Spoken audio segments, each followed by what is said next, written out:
All right, are you all ready? Okay, it's good to be with you. I'm Quinton Lucas, Mayor of Kansas City. We're here to give you details on the state of emergency we announced. At first, I want to introduce a few of the folks who've been with us along the way. Our Director of Public Health, Dr. Rex Archer, our Director of Emergency Medical Services, Dr. Erica Carney, our City Manager, Acting City Manager, Ernest Rouse, and our Fire Chief, Donna Mays. A few things to note, and I guess to just lead, we've announced a ban on all events of 1,000 persons or more. Those are large events, and those are events. We note that this morning we caught as well that there are 3 additional cases of coronavirus in the metropolitan area. Dr. Archer will spend some time talking about the importance of social distancing between folks to make sure that we're not seeing spread and communication of the disease between folks in some close proximity. And I'll note a few things because we've already received questions relating to it. Where does this apply? This applies to events. The airport is still open. Schools that have 1,000 persons or more are still open. But the types of events that we're looking to prohibit, and indeed that we're banning today, are those of 1,000 persons or more within one space.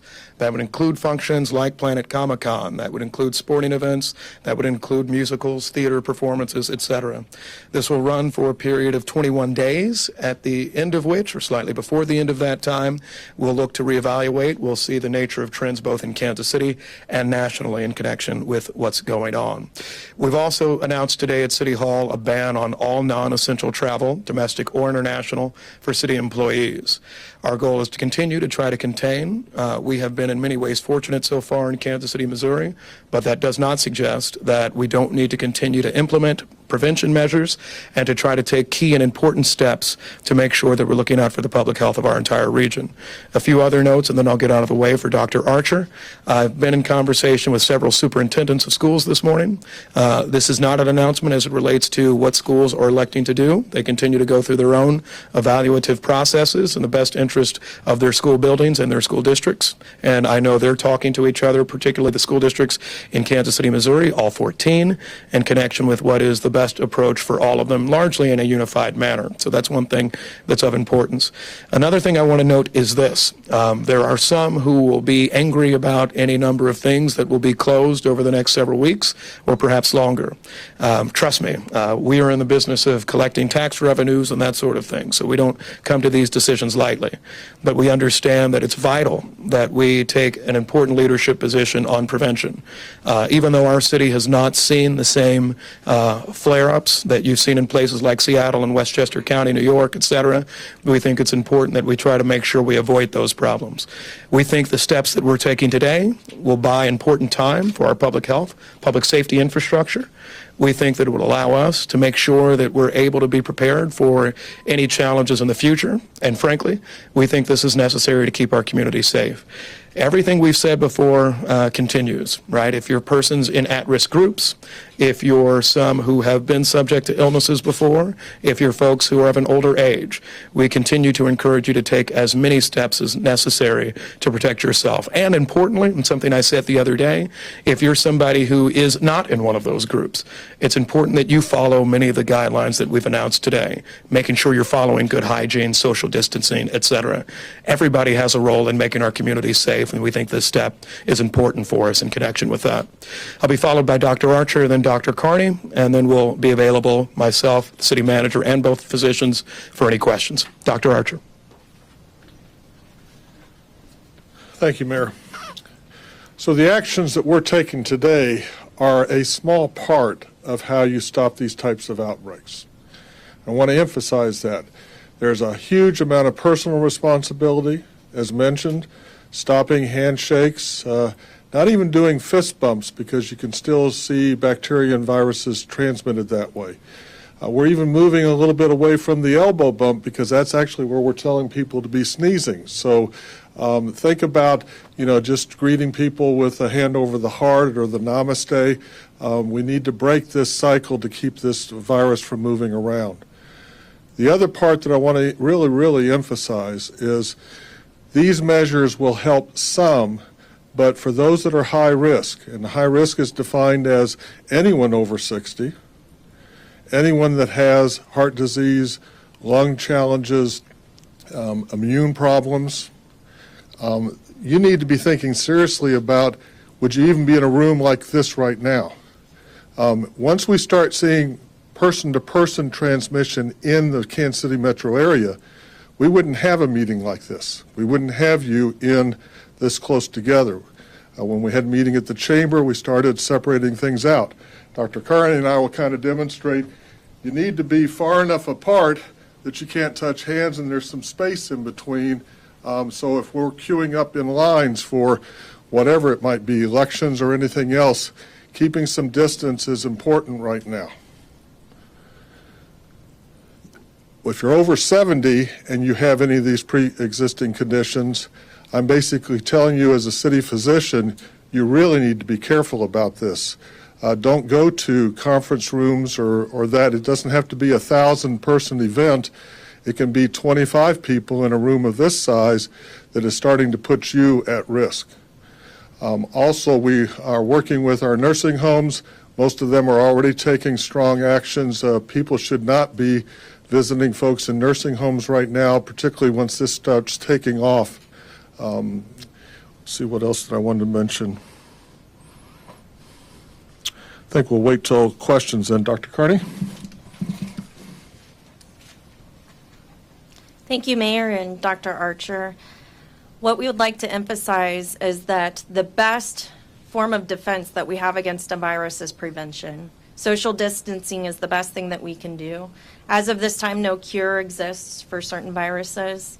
The best thing that we can do is be preventative in this. So I agree with what the mayor and both Dr. Archer have stated this morning.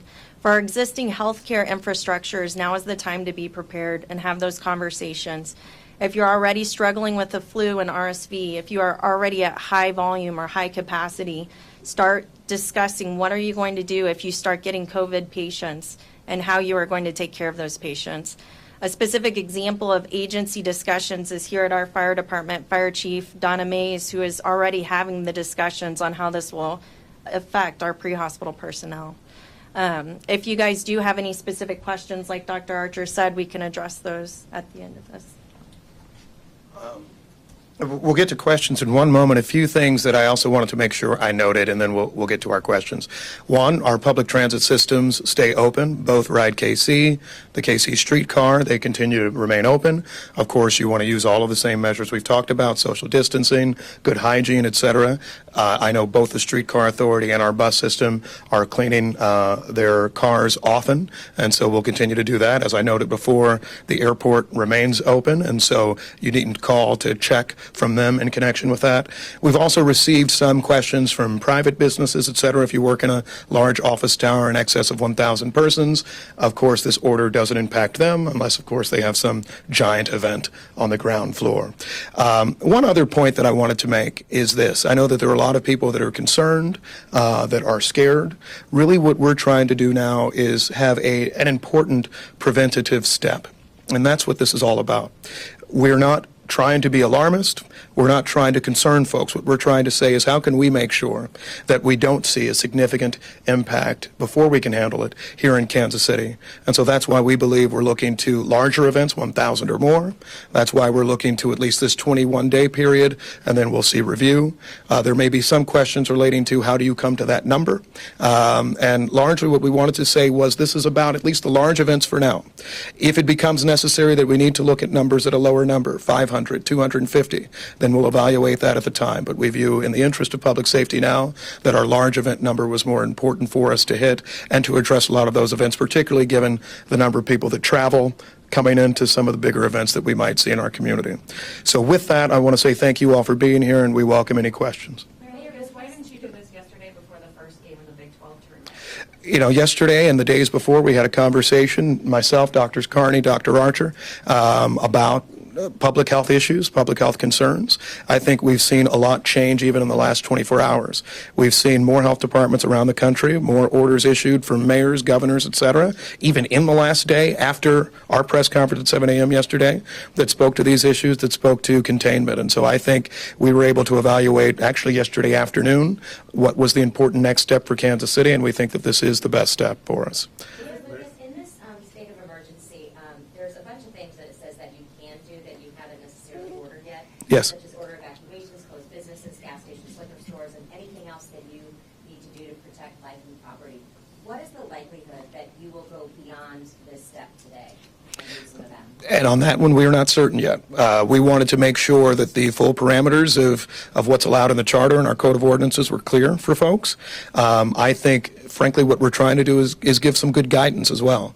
In the last 24 hours in particular, we've received lots of calls from organizations, festivals, businesses, parade folks, schools, about what we can do, what will happen. What we're trying to say now is, at least for the next 21 days, this is where we're seeing activities that need to be curtailed.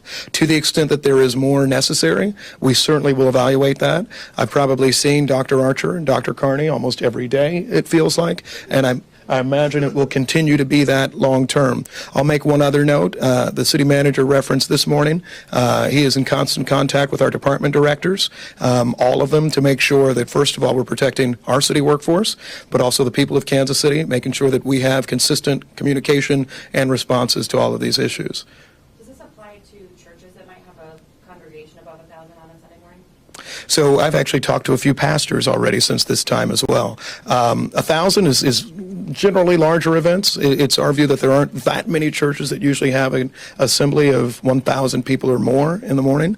But this does speak to all events over 1,000 persons. And so some of this will continue to be, as the doctors note, self-responsibility. And I would think that if you run an organization, frankly, if you run an organization outside of Kansas City, and I include in that some jurisdictions that themselves have large arenas and stadiums, I think it's important for everyone to evaluate whether this is a time that we should be encouraging large events, which we would discourage, or if you should say perhaps there are smaller groups. Maybe this isn't the time for our bigger events, our bigger travel events, et cetera. And so we would actually think that this order, it technically applies to only so many folks, but we hope more people actually listen to the spirit of it. So it does Dr. apply, Archer, it does Dr. apply to Archer, churches? you said in the tone of your comment here, it seemed to be when, not if, once we start seeing. Absolutely. You agree on that? Most of the best public health experts across the country that I've been in contact with will figure that we'll probably have 60 to 80% of the population in this country that will become infected with this virus at some point over the next 2 years. These are measures to slow it down, to make sure that the number of high-risk folks that are becoming infected, and I want to remind people, for 4 out of 5 people, this is an illness that they might miss a few days, rest at home, and heal without any medical care at all. And this is part of the reason of this decision of what day do you make these decisions on. When we cancel these kinds of events, we have a large population in this city that are paycheck to paycheck, that are having trouble making their rent, that are having trouble feeding their kids. And if they can't get this work with these various events, we have other health consequences of these decisions. So that's why we're looking at this for only 21 days to kind of see what is the negative effects of these decisions and occurrences, because they are significant also, and we've got to weigh this. Personal responsibility of not spreading this disease is still the most important part. Now, let's say you have an event for 900 folks, but most of those are going to be high risk. You should be doing the right thing and not having that event anyway. And we'll be looking at this, we'll be evaluating it. We still don't have person-to-person proven transmission in the city. So we're not going to overreact or underreact. We're going to be doing this and monitoring our decisions on a daily basis. Dr. Ross, how many people do you estimate have the coronavirus or COVID-19 who are walking around Kansas City today, don't know they have it or have little to no symptoms? Based on what Seattle and some other places that have done some modeling of this, where they have like 160 a few days ago, and that number continues to change, of presumptive cases that are being confirmed, their modeling shows that if they have 160 of those cases, they probably have way over 1,000 of actual cases in the community. So yes, we have, I believe, cases in the community. Those folks in most cases don't even know that they're ill or can get well just by resting at home. And again, the transmission problem for folks that aren't high risk is not a serious issue right now. It's the high-risk folks that we have to protect. Moratoriums on visiting nursing homes, because if you are asymptomatic, you don't know you're ill, and you take coronavirus into a nursing home, look at all the deaths that we've had in the state of Washington because of that. So this is a slowing down, social distancing kinds of things. If we can change the average number of people that become infected from each person, we can slow it down, and then it won't overrun our emergency rooms, our ICUs, and we will have enough ventilators to treat everybody. Dr. Archer, you know that Congress and others are talking about additional resources for state and local governments. Yes. Can you tell us whether you think you have or we have in Kansas City the resources to deal with what you think may be coming, not just in your office, Well, hospitals, doctors, nurses? I mean, a month from now, are we prepared? We absolutely need more resources. The risk to Americans is much higher from communicable diseases, whether it's natural or an intentional release, than it is for being attacked by a foreign country. And yet, we'll have 100 times the budget in the Department of Defense, and the Department of what I would call biodefense, which is the CDC, is way, way underfunded. Well, it all trickles down or doesn't trickle down. And our support here locally, I get 38 cents per person out of the general fund from the state of Missouri for public health purposes. Now, the 9.88 plus million that's supposed to be coming to the state of Missouri, this will help, but we needed this 5 years ago to be able to build all the things that we need to be building. We are building the landing craft after we've already taken off right now. Dr. Archer, it sounds like you're giving us a conflicting message. Conflicting message in this sense. Don't worry, the risk pool is low, but then 3 minutes ago you said we already have virus cases in the city. Which is it? It's not a conflicting message from my perspective. Yes, we have cases, but with 2 million folks, if you have 5 or 6 cases or 10 cases or 20 cases, and on average they're only going to infect 2 or 3 people, that's not high risk for folks. It's still much higher that you're going to, die from a motor vehicle crash in the city or other things that we aren't reacting in quite the same way. So that can change, though. If you have a doubling of cases every week, Seattle and state of Washington is talking about if they have 1,000 cases now, in 7 weeks they can have 64,000 cases. So there's a difference between what we're seeing now and what I predict we will be seeing if we're not taking these measures. Dr. Archer, what are we lacking here in Kansas City? Sorry. You said that, we need some extra funding and things like that to deal with this COVID-19 thing that's going on right now. What are we lacking here in Kansas City? What do we need to properly take care of this? So we're moving forward to adding positions of what we call disease detectives. So just like if you have homicides and you're trying to close a homicide case, if we have an exposure where we have somebody that's positive, how many people were they then exposed to? And then we have to work to find out who those are, figure out what their risk is. Can we then get them into some type of voluntary quarantine or not? So there's a whole bunch of pieces that can start moving up very quickly. Our folks have been working a lot of overtime, even if they're not in overtime eligible positions, to manage what we're doing right now with actually 0 cases, but we're monitoring a number of cases, and those are expanding. Right now, there isn't required monitoring for a lot of these folks that are coming back from countries that have high risk. And we need to be finding ways to do that. We don't have the current staffing. We're trying to work out ways to support all of our universities that are bringing students back. We have folks coming back from other universities in Boston and other places where they're basically closing and saying it's going to be electronic, and they're closing their dorms. So those students that may have been exposed are coming back to Kansas City. So there's a whole bunch of what we call shoe leather epidemiology work that we're struggling with right now. There will be position relief coming, but it's not new to public health. We have TB go up, we get positions, we bring TB down, they take the positions away, we get TB back up. We're in this cycle a lot of times, and we're in that right now. But I have a good, strong team. We have a lot of commitment. That's part of why we're doing these resources. But I'm as much or more worried, how are we going to feed our kids? How are we going to keep our eviction rates from going up as we're dealing with these issues right now? How many people are you monitoring and how many have been tested?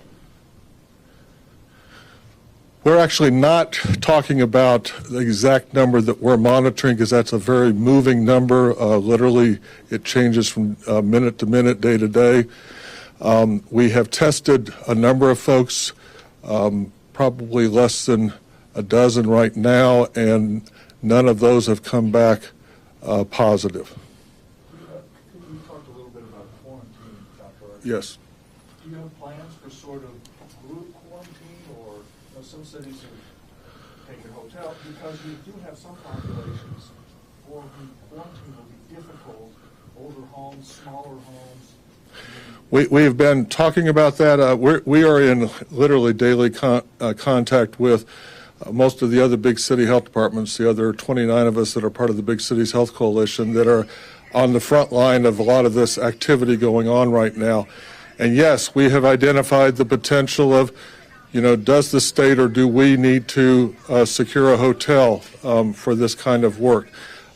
We've had unfortunate situations where, as an example, a person that may be monitored for potential exposure, and then they have a family member that has an immune deficiency.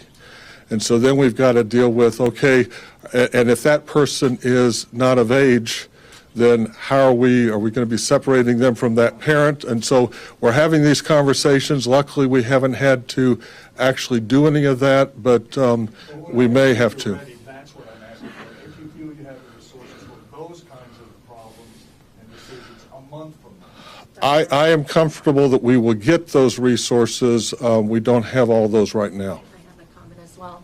So as an emergency medicine physician and an EMS physician here in the region, the most important thing that we can do to help us be ready in a month is protect our 911 services and protect our emergency departments. If you have a mild illness and are otherwise healthy, a lot of this can be done at home. So what we are recommending on the hospital side is that you call your primary care physician before going to your primary care physician's office. So the biggest thing for us, what Dr. Archer was talking about, the infrastructure concerns in regards to ICU beds, ventilators, those will be needed for at-risk populations, older than 60, heart disease, lung disease. So if you are younger than 60 and do not have comorbidities and only have mild symptoms, in lieu of calling 911, what most cities are recommending is that you call your primary care physician instead to help protect those resources. That way we can be ready in a month or so. Can I ask Mayor? Sure. Are you asking otherwise healthy people to avoid gathering in places like entertainment districts in Westport or Crossroads? Is there a reason to avoid that at this point? So as Dr. Archer had mentioned, you can have the virus and carry the virus without any symptoms. And so if you have a legitimate concern and or a positive test, we highly recommend that you do not expose others. Because even though you might be okay, the patients at risk in the higher risk populations that we discuss might not be okay. So if you do come into contact with a COVID-19 patient, if you are told by the health department to self-quarantine or isolate at home by the time you become symptomatic, the most important thing you can do as a young individual is protect those at risk. But if you're not exhibiting symptoms and you she's feel saying just- fine, there's no reason to avoid leaving the house. I think at this point, no. This isn't a mass quarantine of the area that you've seen in Italy, other places. Instead, right now, I think we're suggesting that there is heightened risk at large events. That's how we've seen spread happen in a number of clusters throughout our country, and that's the reason why we're announcing these protocols today. Yes. We've had zero cases of somebody giving it to another person here in Kansas City. And that can change, and if that changes, some of our recommendations may change. But at this point, there isn't a reason, other than the high-risk groups, to be staying away from these kinds of settings right now. Could you Now, scoot over and say that again in front of the microphone so we can all get that on camera? I'm sorry. as part of that double message that you were talking about, we've had 0 cases of somebody who comes back, imports the disease here, and has spread it to somebody else. We probably will have some of those. We have 0 now at this point in time. So overreacting, shutting down all the different economy issues. Now, if you are a teenager in a home with a bunch of high-risk folks, then maybe you shouldn't be out in some of these venues once we see it starting to take off more in the community. But at this point, we're not seeing that. So our messages will be changing. Luckily, we've got all you to be able to get that message out. I'm surprised you didn't ask about sick leave because you had a great editorial on that issue, and I published something a couple of years ago about why are we the only country that's advanced, quote unquote, and doesn't have mandatory sick leave, and we need to get that fixed. And so I'm hoping. The state of Missouri specifically prohibits cities from enacting paid sick leave policy. Agreed. So we need it at the federal level to overrule that. It's Can an I ask interesting this, Mayor? conversation. Yes, David. I just did some quick math. The Royals home opener is 22 days away. Mhm. Did that play any role in this 21-day window? But have you talked to the team? Because you wouldn't want to cancel the home opener the day before. Right, right. Have you talked to them, or do you anticipate Major League Baseball canceling? So I talked to a representative from the Kansas City Royals yesterday. As I understand it, they have formed their own coronavirus task force. I know there are extensive conversations with Major League Baseball that I think will impact ultimate decisions being made. I think much like we saw the NCAA, the Big 12 conversation yesterday, I think there will be conversations that baseball is having more broadly. In terms of the question, for 22 days from now, I'm not certain yet. That's why we put a time limit on. There was some discussion to let you know as to whether do we want to make this indefinite or do we want to make this some time length. We elected to go with a timed period because we wanted to say to those events that are coming up this weekend, next week, the week that follows, you should not have your event in Kansas City. I think we should give that sort of direction to the folks that are using Bartle Hall, that are planning to go to Fiddler on the Roof, anything under the sun. We think that 3.5 weeks out, 4 weeks out, we'll have enough time to have a conversation and communicate that, whether it be with the Kansas City Royals or any other spring events. But at this point, we are talking a lot, and I imagine well before opening day, we will have an answer as to whether opening day itself will be played in Kansas City or not. Can you talk about the enforcement of this as well? You know, the Big 12 attorneys canceled as well. Thousands of people in the area, downtown Yeah. area. Are you relying on police to break up groups, or if there's a rally, 10 Yeah. days from now, how's that all going to work out? So clearly, organic, I guess, rallies and congregations that bring people together will be a little bit more difficult to police. But fortunately, we have rules of permitting in Kansas City. We know when most conferences are coming, and we have a record certainly of everybody that's either performing at the music hall or doing an event at Bartle Hall, because those are city-owned facilities. And so this is more of a directive to folks to say that we aren't allowing them. And in terms of how we police it, we have the health department, we have regulated industries, the police department ultimately, the fire department, et cetera, to make sure that we're carrying out these directives for folks. We have a social media question from a resident. They want to know, can you ask what protections will be afforded to residents who are living paycheck to paycheck and will be forced to miss work as a result of current events? So what protections are given to residents who are living paycheck to paycheck? I think in many ways what Dr. Archer mentioned, frankly what we try to do each day in local government to make sure people will be all right is what we're doing in this situation now. That's why the public transportation system's still going. That's why you see us continuing to invest, frankly, in the health department, emergency medical services as well. And so we understand that there will be an economic impact. The first economic impact will largely hit our convention, our tourism industry, at a time where it's not necessarily good for them to be hit. But we understand that that's part of what we're dealing with, but there are a lot of people who work in those industries. We are cognizant of that.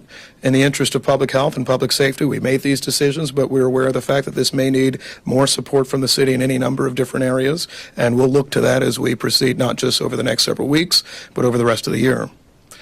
Are you good? I'll Congress is looking at some of those relief issues also. Yes, and the good doctor notes that Congress is looking at those relief issues. We certainly will make sure at the local government level we address them as well, and we'll talk to everybody in Jefferson City in connection with it. And so with that, we thank you. We'll have probably more opportunities to visit, and appreciate you being here. Thanks.